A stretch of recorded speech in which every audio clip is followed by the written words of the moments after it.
All right, so sorry for my voice. I'm a little bit sick, so I sound like shit.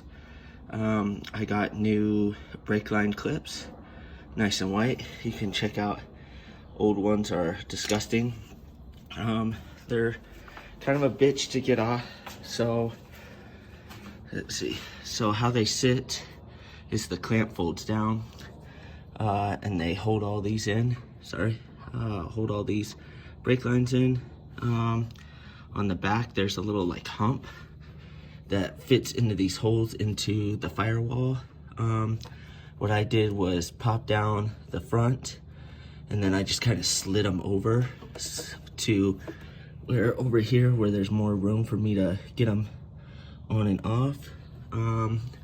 So I already put one of them on. So what I'm gonna do is just slide it in on this area where I can get my fingers through, pop them all inside, push it over, line it up with the hole, push in, and then just close the door.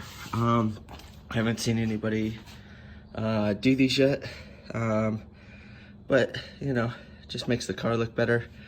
So I have both of these. I have this one that goes on the master cylinder on order, so I should get that in a week. That one will be super easy because it's just a bracket that it pops onto, and there's a lot more room. So let me pop it on, and then I'll wipe them down because they're getting a little dirty from my hands, and show you how much better they look.